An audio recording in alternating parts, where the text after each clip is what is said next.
Hello my dear friend, इस video में बात करेंगे GRSE garden rich shipbuilders company के बारे में। स्टॉक ने हाल ही में प्रीवियस अपने हाई को ब्रेक कर दिया है और अब यहाँ पर ये रिट्रेस ले रहा है। इस चीज़ को समझिए, यानी कि अगर एक स्टॉक ने अपने प्रीवियस हाई को ऑल टाइम हाई को ब्रेक किया है, यानी कि कहीं ना कहीं इसमें इंस्टीट्यूशंस एक्टिवेट होता दिख सकता है। इंस्टीट्यूशंस की काफ़ी बड़ी एंट्री लेके आता है। इस तरीके की जो बड़ी ग्रीन कैंडल होती हैं वो इंस्टीट्यूशंस ही बनाने की क्षमता रखता है। रिटेल इन्वेस्टर भी काफ़ी एक्टिव हैं इस स्टॉक के अंदर, लेकिन इंस्टीट्यूशंस काफ़ी ज़्यादा मात्रा में अपनी एंट्री को लेकर आता, तो इतनी बड़ी जो है कैंडल हमें यहाँ पर देखने को मिलती हैं।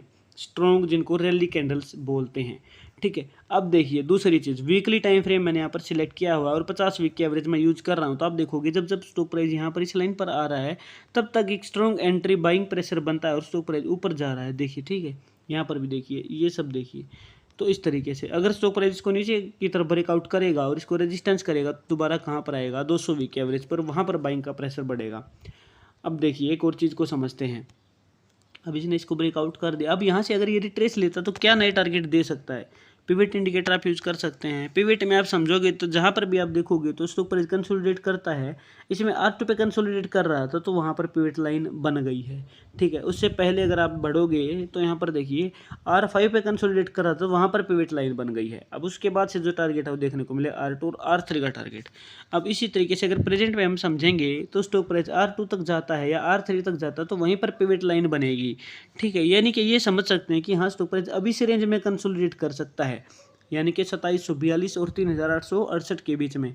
मैं सेबी रजिस्टर्ड नहीं हूँ, इन्वेस्टमेंट की सलाह नहीं दे रहा हूँ, लेकिन इन इंडिकेटर्स को आप अपने प्लेटफॉर्म पर यूज़ करके देखिए। पिवट कैसे काम करता है, 200 वीक 50 वीक आपको कैसे एंट्री को समझने में हेल्प करते हैं, कैसे आपको एवरेजिंग को समझने में हेल्प करते हैं। ये काफ़ी इंपॉर्टेंट चीज़ें हैं। अब यहाँ पर अगर इस रेंज में कंसोलिडेट करेगा प्राइस तो पिवट लाइन 3868 के रेंज में बनेगी। अगर ये स्टॉक प्राइस इस रेंज में ऐसे कंसोलिडेट करता रहता है, यानी कि आने वाले कुछ टाइम में स्टॉक प्राइस इसी रेंज में कंसोलिडेट करता हमें दिख सकता है। टारगेट 3800 और शॉर्ट टर्म का टारगेट 2742। अब बात करते हैं, अगर आप लॉन्ग टर्म की इन्वेस्टमेंट का सोचते हैं, अगर आप 10 साल 15 साल तक किसी स्टॉक को नहीं छेड़ना चाहते एंट्री के बाद, तो वीकली की जगह पर आप मंथली टाइम फ्रेम में भी मूविंग एवरेज 50 यूज करके देख सकते हैं। तो जैसे आप मंथली टाइम फ्रेम यूज करते हैं उसमें मूविंग एवरेज 50 आपको बताएगा कि हाँ ये जो रेंज है ये एंट्री की रेंज है, यानी कि अभी स्टॉक प्राइस दोबारा से कंसोलिडेट कर सकता है और तब दोबारा नीचे आके इस रेंज के पास में आएगा तो ये फ्रेश एंट्री हो सकता है। आपने यहाँ पर एंट्री मिस कर दी हो, ठीक है, ये जो अगर आपने यहाँ पर एंट्री किया आपको लगा कि मूविंग एवरेज 50 से काफ़ी दूर है, लेकिन यहाँ पर देखिए एक चीज़ को समझिए, ये आपको स्टॉक प्राइस थोड़ा सा ओवर वैल्यू यहाँ पर ये इंडिकेटर बता रहा है।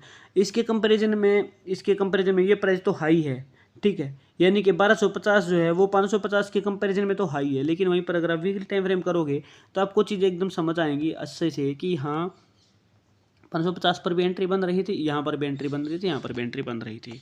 मैं सेबी रजिस्टर्ड नहीं, इन्वेस्टमेंट की सलाह नहीं दे रहा हूँ, लेकिन चीज़ों को खुद से ट्राई करेंगे और समझेंगे तो आपको काफ़ी डाउट क्लियर हो जाएंगे। टारगेट्स के लिए पिवट इंडिकेटर की हेल्प से आप अच्छे टारगेट देख सकते हैं। तो इस वीडियो में इतना ही।